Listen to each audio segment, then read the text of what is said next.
18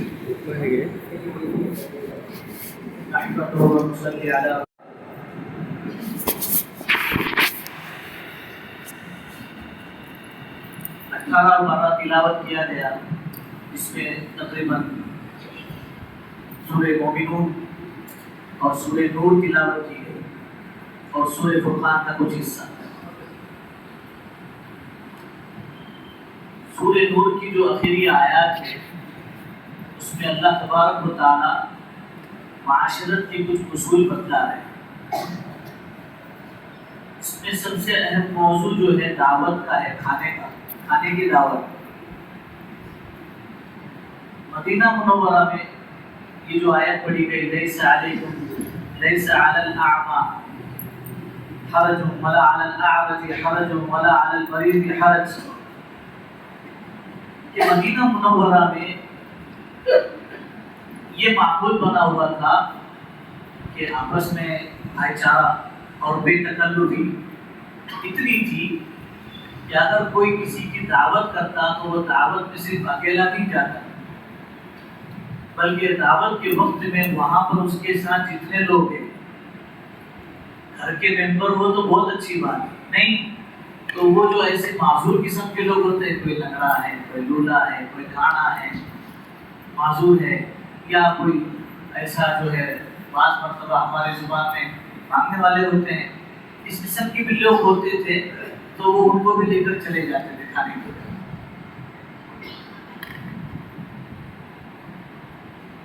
اب کبھی کبھی ایسا ہوتا تھا، کیونکہ عربوں کی تو عادت ہوتی ہے کہ عرب کی یہ خصوصیت ہے کہ آقا اور غلام، سیٹ اور نوکر ایک دستر پر ایک ہی رکابی میں کھانا کھائیں، یہ اصول ہے، وہ عیب محسوس نہیں کرتے۔ تو اس طرح جب جاتے تھے تو کبھی ایسا ہوتا تھا کہ گھر والوں کے کھانے کے مسائل پیدا ہو گئے، کھانا ہی ختم ہو گیا، اور ایسا تو تھا نہیں کہ بالکل بر وقت جو ہے دکانیں لگی ہوئی ہے، راشن بھرا ہوا ہے، آؤ لاؤ بنا دو، ایسا تو تھا نہیں، تو بڑا حرج ہو جاتا تھا، دشواری ہوتی۔ تو اللہ تبارک و تعالیٰ نے اپنے نبی علیہ السلام کے ذریعے سے تربیت فرمائی کہ اس طریقے سے جانا تو مناسب نہیں، ویسے بھی مہمان جس کو بلائے، میزبان جس کو بلائے بس وہی جائے۔ ہمارے معاشرے میں بھی تھوڑا سا اس کا کچھ اثر ہے کہ بلایا جاتا ہے، اگر فیملی کو یا حج کو جانے والے کو بلایا جاتا ہے، دادا دادی، نانا نانی، میاں بیوی، جوڑا جو حج کو جاتا ہے تو وہ جاتے جاتے ایک پیک فری ضرور لے کے جاتے ہیں، کبھی پوتا ہوتا ہے، کبھی نواسا ہوتا ہے، کبھی نواسی ہوتی ہے۔ ہم یہ سوچتے ہیں اتنا سا بچہ کیا کرے گا، بچہ کھانا کھاتا نہیں مگر ضائع ضرور کر دیتا ہے۔ شادی میں آپ دیکھ لیجیے کھانا کھاتے نہیں اور ضائع ضرور کر لیتے ہیں، ولیمے میں تو کھانا تو ضائع ہو جائے، تو ضائع کر دیتے ہیں اناج کو۔ تو اصول شریعت کا اللہ تعالیٰ کی شاید بتایا کہ جس کو بلایا جائے وہ جائے۔ ہاں میری چاہت ہے کسی سے بے تکلفی ہے، کھلا صاحب سے میرا گھرانہ تعلق ہے، کھلا صاحب سے میرا رشتے کا تعلق ہے، یا یہ کہ ایسے ہی تعلق ہے، لیکن بس اتنی چاہت ہے کہ میرے ساتھ اگر یہ بھی شریک ہو جاتے تو اجازت مانگ سکتے، اجازت مانگنے میں کوئی حرج نہیں۔ روایت میں آتا ہے اللہ کے نبی علیہ السلام کو ایک صحابی رضی اللہ تعالیٰ عنہ نے کھانے کی دعوت دی، تو آپ علیہ السلام نے فرمایا کہ میرے ساتھ عائشہ بھی رہے گی، تو وہ انہوں نے بھی کہا کہ نہیں عائشہ نہیں، آپ اکیلے، پھر تو دعوت منظور نہیں۔ غالباً اندازہ پڑتا ہے کہ 2 مرتبہ ایسا معاملہ ہوا، تیسری مرتبہ جب انہوں نے حضرت عائشہ رضی اللہ تعالیٰ عنہ کی بھی دعوت قبول کی تب اللہ کے نبی صلی اللہ علیہ وسلم نے اس کی دعوت میں شرکت کر دی۔ تو جہاں تعلقات ہو بے تکلفی تو اس کی گنجائش ہے۔ تو کھانے کے معاملے میں ایک اصول بتایا ہے کہ جہاں گنجائش ہے وہاں کوئی مسئلہ نہیں، اور جہاں نہیں ہے وہاں احتیاط کرنا چاہیے۔ اور دوسرا اصول یہ بتایا کہ کھانا کیسے کھائے۔ شروع میں کفار قریش کے یہاں یہ رواج بنا ہوا تھا کہ اکیلے اکیلے کھانا کھاتے، الگ الگ الگ الگ، سب کی پلیٹیں الگ، سب کا دستر الگ، سب کا ٹائمنگ الگ، دن بھر گھر ہوٹل۔ ہمارا بھی کچھ ایسا ہی ہے ہمارے گھر اللہ تعالیٰ واقعتاً تربیت گاہ بنا دے. ہاں ورنہ ہمارے گھر جو ہے یا تو ہوٹل ہے، جب دیکھو جب کچن اوپن رہتا ہے، یا پھر یہ کہ دھوبی گھاٹ ہے، واشنگ مشین چالو رہتی ہے. سسٹم نہیں ہے، عبادت کا کم، تربیت کا کم، تربیت نہیں. تربیت کا بہت اہتمام کرنا چاہیے. گھروں کے اندر برکتوں کے لانے کا سب سے بڑا بہترین راستہ اتباع سنت ہے. سنتوں کی اتباع، جو بتایا گیا ہے اسے کرو. تو اس طریقے سے الگ الگ کھاتے تھے. تو اللہ کے نبی علیہ الصلوۃ والسلام پر آیت نازل ہوئی، لیس علیکم جناح ان تأکلوا جمیعا واشتاتا. اس کا مسئلہ تو نہیں ہے کہ الگ الگ کھانا منع ہے یا حرام ہے یا گناہ ہے، اس کا مسئلہ تو نہیں ہے، لیکن اتنا ضرور ہے کہ جیسے ہماری اور چیزوں کے اوقات طے ہوتے ہیں، سونے کے اٹھنے کے اوقات طے ہوتے ہیں، ایسے کھانے کا بھی ایک وقت طے ہو. کھانا ہمارا اجتماعی طور پر ایک ساتھ کھائے. کیوں؟ کہ اس میں برکت ہے، گھر میں خیر و برکت آتی ہے، رزق میں خیر و برکت آتی ہے. خود اللہ کے نبی علیہ الصلوۃ والسلام سے ایک صحابی رضی اللہ تعالیٰ عنہ نے یا ایک قافلے کے لوگوں نے شکایت کیا، یا رسول اللہ صلی اللہ علیہ وسلم ہم کھانا کھاتے ہیں ہمارا پیٹ ہی نہیں بھرتا ہے، ہمارا پیٹ نہیں بھرتا ہے. تو اللہ کے نبی صلی اللہ علیہ وسلم نے فرمایا کہ شاید تم لوگ الگ الگ کھاتے ہو. کہ ہاں الگ الگ کھاتے ہیں، الگ الگ کا مطلب سمجھ گئے نا، الگ الگ ٹائمنگ الگ سکتے ہیں. مطلب پلیٹ الگ لینے میں حرج نہیں. یہ تو کوئی کسی کو سوکھا پسند ہے، کسی کو گیلا پسند ہے، ہر ایک کا اپنا ایک مزاج ہے. وہ اس کو پسند نہیں کرتے کہ ساری چیزیں اس میں کھچڑا بنا دیا جائے. ہے کھچڑی لیکن ڈالتے ایسے کہ کھچڑا بن جاتا ہے. اور اسی کو اکرام سمجھتے. کسی مولانا صاحب کی دعوت کرو اس کو اکرام سمجھتے، میرا بھی کھائے، میرا بھی کھائے، میرا بھی کھائے، میرا بھی کھائے. سب کا بنانے کی وجہ سے کھچڑا ہی بن گیا. کیا ہے اچھا بڑا کھانا ٹھکانے میں لگے. تو الگ الگ کا مطلب یہ کہ پلیٹیں الگ ہو سکتی ہے، اوقات سکتی ایک ہو، دستر ایک ہو، دستر ایک ہے. اور اسی کے تحت جو ہے دستر کا بھی ایک اصول ہے کہ دستر جو ہے ہمیں کھانا گرانے کے لیے نہیں بچھایا جاتا ہے. دستر جو ہے ہمارے معاشرے میں ایک چل پڑا ہے، بس وہ ہڈی نکل کے ڈال دو، چربی ہے ڈال دو، ٹماٹر نہیں کھاتے ڈال دو، اور کوئی لونگ الائچی ڈال دو. تو دستر جو ہے گندگی کے لیے نہیں بچھایا جاتا ہے، کھانے کے اکرام کے لیے بچھایا جاتا ہے. حدیث بات میں آتا ہے اقرب الخبز، روٹی کی عزت کرو، روٹی کی عزت کرو. تو اس زمانے میں اتنے پلیٹیں وغیرہ تو تھے نہیں، اتنا سارا معاشرہ ایسا تھا ہی نہیں. تو مائدہ دستر بچھایا جاتا تھا، دستر جس کے اوپر ڈائریکٹ لا کر کے گوشت رکھا جاتا تھا. روٹی ہوتی تو روٹی رکھی جاتی تھی، وہی بس وہی پلیٹ ہے، وہی دستر ہے، سب کچھ وہی. لیکن ہمارے یہاں تو الحمدللہ سسٹم اچھا ہے، تو اللہ نے وسعتیں دے رکھی ہے. تو دستر گندا کرنے کے لیے نہیں بلکہ کوشش ہی کرنی چاہیے جس طرح دستر ہمارا بچھا تھا ایسے ہی اٹھے. جیسے چاول کا دانہ گرا ہوا اٹھا کر کھا لیتے کہ ہو سکتا ہے اس میں برکت ہو، ایسے ہی علماء نے لکھا ہے کہ اگر سالن کا یا دال کا قطرہ بھی گر جائے تو اسے بھی اٹھا کر کے چاٹ لو یا صاف. کیا معلوم اس میں اللہ نے برکت رکھی ہو، اور اسی برکت کے ذریعے سے اللہ کی پسندیدہ اعمال کی توفیق ملنے والی ہو، شیطان اسی سے محروم کروا دیتا. تو کھانے کا اصول ہے کہ ہو سکے تو ساتھ میں کھانا کھائیں. لیکن ساتھ میں کھانے کا ایک مطلب یہ بھی نہیں ہے کہ ابا جی آتے ہیں رات کو 1 بجے ڈیوٹی سے، تب تک دسترخوان بالکل ایسے ہی لگا رہے گا اور خان صاحب بھی بیٹھے رہے گا. ایسا نہیں. ابا جی کا مجبوری ہے، ان کا مسئلہ ہے. پھر ہمارا کیا ہے؟ پھر ہمارا موٹا اصول ہے کہ کھانے کا ایک وقت ہوتا ہے. اس وقت میں ہم تو ویسے بھی اللہ ہمیں معاف فرمائے، اللہ ہمیں بہت معاف فرمائے، ہم لوگ روٹی پہ کھاتے ہیں، بھوک پر نہیں کھاتے. ہم لوگ کا کھانا جو اکثر کیا ہے؟ روٹی میں. بریک فاسٹ کا ٹائم ہو گیا ہے، ناشتے کا ٹائم ہو گیا تو آٹومیٹک جو ہے کچھ نہ کچھ چاہتے ہیں اندر سے پیدا ہونا شروع ہو جاتا ہے. لنچ ہے، ڈنر ہے، اور اثر کے بعد پھر ایک بریک فاسٹ اپنے نے بنائے ہوئے اپنا خصوصی، تو وہ بھی چلتے رہتا ہے. اس ٹائم پہ بھی بیٹھے بیٹھے تھوڑی سی چائے ہو جانا چاہیے، تھوڑا سا نمکین ہو جانا چاہیے. خالی چائے تو میں نہیں پیتا. تو روٹی پہ کھاتے ہیں ہم لوگ، روٹی پہ، بھوک پہ کھانا چاہیے.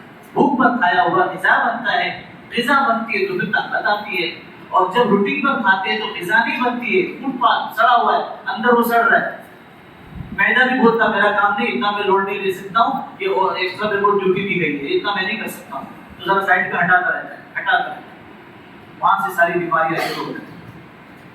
تو یہ اصول ہے کھانے کا بھی اللہ نے بتلایا ہوا۔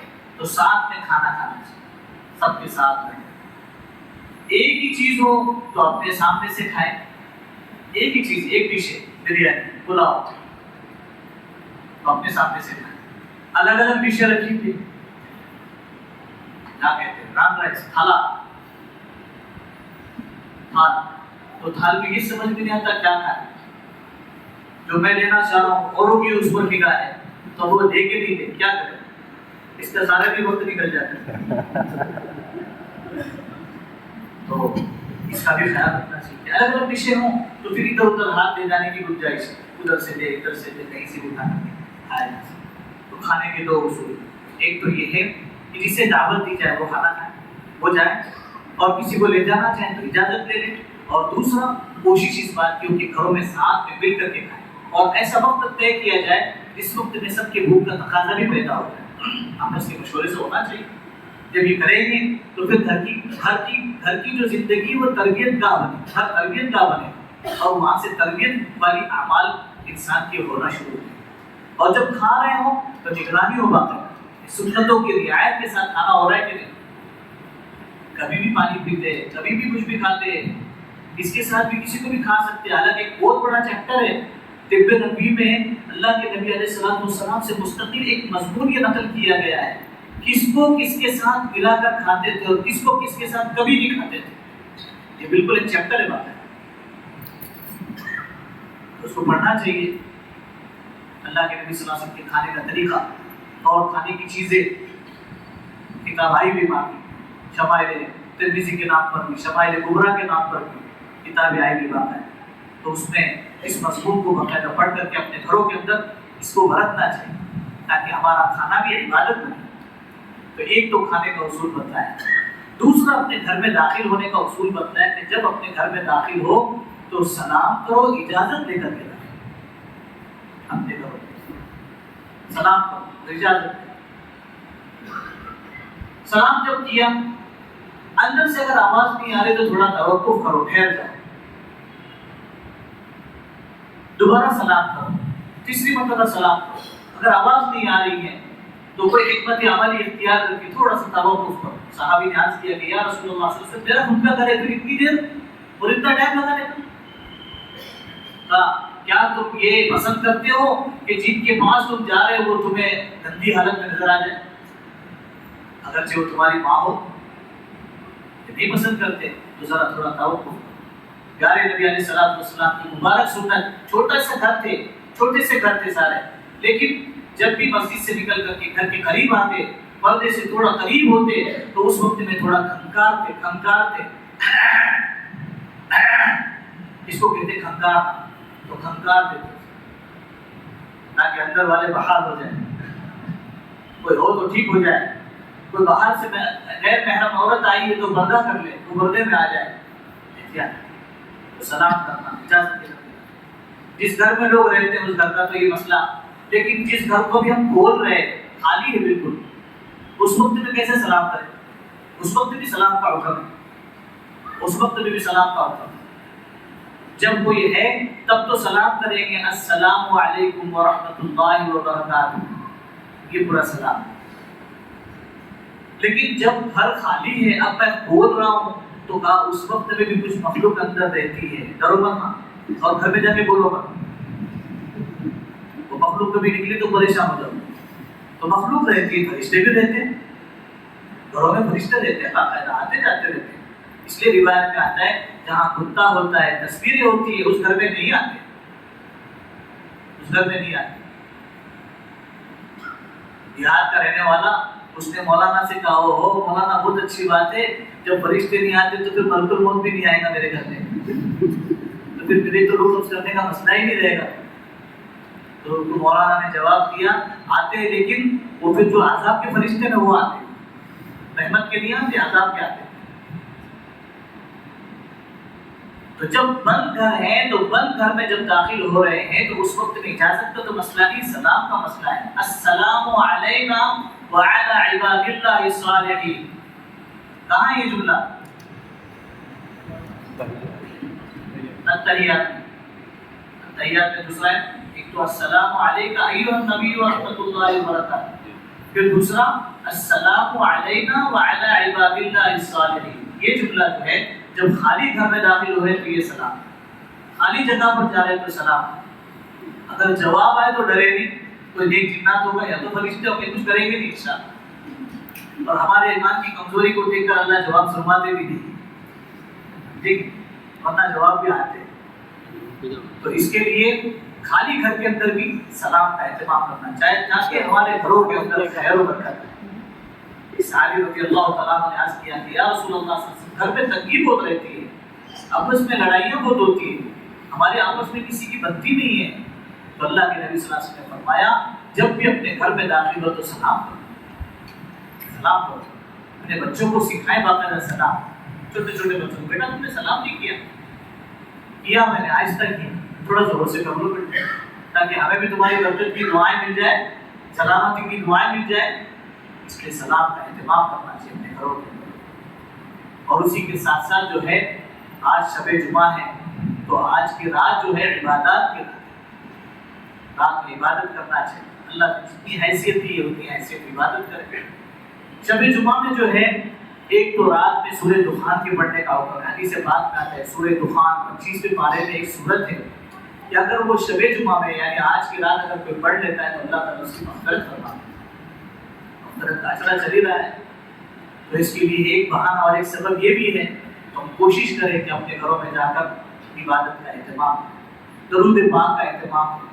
کچھ درود پاک تو ایسے ہوتے ہیں کہ اگر بندہ اسے پڑھنے کا اہتمام کرے، مرنے سے پہلے اللہ تبارک و تعالیٰ اس کی کنفرم سیٹ جنت کی اس کو دکھا دیتے ہیں. یہ تیری سیٹ ہے اور یہ مکمل ہو گیا ہے، سب کچھ معاملہ آگے کا سب کلیئر ہے. درود پاک کا اہتمام. خود اللہ کے نبی علیہ السلام نے فرمایا، دیکھو نا ہمیں سب کچھ دے دیا. اللہ تعالیٰ خود فرما رہے ہیں کہ اگر اپنے نبی کو پیدا کرنا نہ ہوتا تو ہم تم کو دنیا کو وجود ہی نہیں لاتے. اللہ کے نبی صلی اللہ علیہ وسلم کے طفیل جو ہے اللہ نے پوری کائنات کو وجود بخشا ہے. تو ہمیں سب کچھ دے دیا، ہر موقع پر ہمیں یاد رکھا، ہم سے کچھ بھی نہیں مانگا. کچھ مانگا ہے آپ صلی اللہ علیہ وسلم نے، اور مانگا تو صرف دو ہی چیزیں، ایک تو اتباع سنت اور دوسرا کثرت سے درود مجھ پر بھیجا. کثرت سے درود مجھ پر بھیجا. اور اس درود میں بھی نفع کس کا ہے کہ ہمارا ہی نفع ہے. کثرت سے درود پڑھنے کا حکم رات میں، دن میں. آج یعنی مغرب سے لے کر جمعہ کے دن مغرب تک جو ہے کثرت سے درود پاک ہے. کثرت کسے کہتے ہیں؟ ایک روایت کے مطابق 3000 درود پڑھنے کا اہتمام. اتنا نہیں ہو سکتا ہے تو 1000 درود پاک کا اہتمام. اتنا نہیں ہو سکتا ہے تو پھر کم سے کم جو ہے وہ 300 مرتبہ درود پاک پڑھنے کا اہتمام. وقت نکال اطمینان سے ایسا پڑھے. کیسا پڑھے درود پاک؟ جیسے نماز کے طریقے بتلائے، حج کے طریقے بتلائے، ایسے درود پاک کا طریقہ بتلایا علماء اکرام نے. اللہ تعالیٰ علماء اکرام کو جزائے خیر عطا فرمائے. وہ فرماتے ہیں کہ ایسے درود پڑھے گویا کہ حضور پاک صلی اللہ علیہ وسلم کو میں سنا رہا ہوں. اگر سامنے کسی کو سلام کرتے تو کیسے کرتے؟ حیدرآبادی سلام کتنے عظمت کے ساتھ، کتنا جھک کر. تو ایسے تصور کرے کہ گویا حضور پاک صلی اللہ علیہ وسلم کو میں سنا رہا ہوں. اور روایت میں آتا ہے اللہ تبارک و تعالیٰ نے فرشتہ طے کر دیا ہے. فرشتہ پورے دنیا میں، پوری ہوئی زمین پر، سمندر میں، آسمان میں، زمین میں، جہاں کہیں جو کوئی بندہ درود پاک پڑھتا ہے، کوئی بندی درود پاک پڑھتی ہے، فوراً اس کا، اس کے ماں باپ کا نام لے کر خاندان کی نشانی کے ساتھ اللہ کے نبی صلی اللہ علیہ وسلم کو پہنچایا جاتا ہے. پونا میں، کوثر باغ میں، فلاں بندے نے، فلاں بندے کے بیٹے نے، اس کی بیٹی نے جو ہے آپ کو درود و سلام بھیجا ہے. اور اللہ کے نبی صلی اللہ علیہ وسلم فرماتے ہیں مجھ پر بھیجا جاتا ہے، پیش کیا جاتا ہے، میں سنتا ہوں باقاعدہ. اس لیے درود پاک خوب اہتمام کرنا چاہیے. خوب کثرت سے درود پاک. فضول باتیں سے اپنے آپ کو بچائیں. جب فضول باتوں سے بچائیں گے، فضول کاموں سے بچائیں گے، فضول چیزوں سے بچائیں گے تو پھر کیا ہوگا؟ بہت سارا وقت ہمارے پاس بچ جائے. اب بچا ہے اس وقت کی بچے ہوئے وقتوں کو جو ہے عبادات کے اندر اہتمام سے استعمال کرنے کا اہتمام کریں عبادت کے اندر. درود پاک بہت بڑی عبادت ہے, بہت بڑی عبادت. اور یہ جمعہ کے دن پڑھنے کا زیادہ ثواب ہے. عام دنوں میں تو پڑھنا ہی پڑھنا ہے, لیکن جمعہ کے دن کثرت کا حکم ہے. اور خود اللہ کے نبی صلی اللہ علیہ وسلم نے فرمایا کہ جو شخص اس پر کثرت سے درود بھیجتا ہے میں قیامت کے دن اس کی سفارش کروں گا, میں سفارش کروں گا کہ میرا امتی ہے, اللہ اسے جنت میں داخل کرے. کریں گی کوشش انشاءاللہ. سمجھدار ہو گئے ماشاءاللہ, ذرا زور سے بولتے ہیں. اللہ تعالیٰ ہم سب کو باعمل بنائے. بسم اللہ الرحمن الرحیم. سبحان ربی العلی الاعلی الوہاب. سبحان ربی العلی الاعلی الوہاب. سبحان ربی العلی الاعلی الوہاب. اللهم صل علی سیدنا محمد وعلی آل سیدنا محمد وبارک وسلم. اے اللہ ہمارے گناہوں کو معاف فرما, ہماری خطاؤں سے درگزر فرما, کمزوریاں, کوتاہیاں, غفلتیں, نادانیاں, بے فکریاں سب کو معاف فرما. جو کچھ کہا سنا گیا اللہ اپنی ذات سے اس پر عمل کرنے کی توفیق عطا فرما. اے اللہ ان تمام باتوں کو ہمارے لیے مغفرت کا, ہدایت کا, نجات کا ذریعہ بنا, ہماری پکڑ کے ذریعہ بننے سے حفاظت فرما. اے اللہ خود دین پر چلتے ہوئے دوسروں کو دیندار بنانے کی توفیق عطا فرما, خود ہدایت پر رہتے ہوئے دوسروں کو ہدایت پر لانے والا بنا. اے ارحم الراحمین بری بات سے, برے کام سے, برے انجام سے ہم سب کی حفاظت فرما. نعمتوں کو نعمتوں کے اضافے کا ذریعہ فرما, پھر ان نعمتوں کے ہمیں خوب قدر لانے کی توفیق عطا فرما. اے ارحم الراحمین ٹوٹے پھوٹے اعمال تیری توفیق سے ہو رہے ہیں, اللہ اسے اپنے دریا رحمت سے قبول فرما. تیرے دربار میں پیش کیے جانے کے قابل نہیں ہے, قبولیت کا تو سوال ہی پیدا نہیں ہوتا, مگر پھر بھی اپنے رحم اور کرم سے قبول فرما. ہم بڑے کمزور ہیں اے اللہ. اے ارحم الراحمین کمزوروں سے کمزوری کی سوا کیا ہو سکتا ہے اللہ. ہم تو اتنے کمزور ہیں کہ جس کام میں ہاتھ ڈالتے وہ کام بگڑا ہی چلا جاتا ہے. نفس و شیطان ہماری راہ مار دیتے ہیں. اے اکرم الاکرمین اس سے اچھا روزہ ہم نہیں رکھ سکتے مولا. یہی ہماری ٹوٹی پھوٹی پیاس ہے, یہی ہمارے ٹوٹی پھوٹی بھوک ہے. اے اللہ تو نے قبول کر لیا تو روزہ ہے, ورنہ یا اللہ بھوک اور پیاس ہے جس کا کوئی اجر نہ دنیا میں نہ آخرت میں ہے.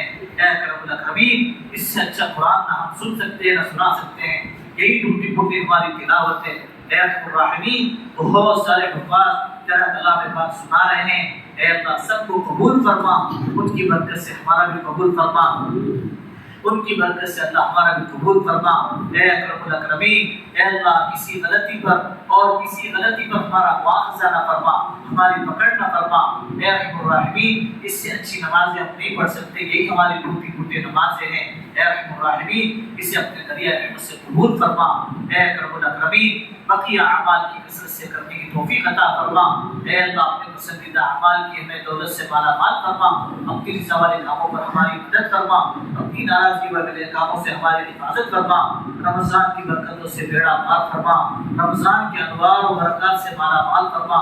اے اللہ رمضان کی برکت سے اللہ ہماری مغفرت کے فیصلے فرما. اے اللہ ہم پر رحم نازل فرما, ہم پر کرم نازل فرما.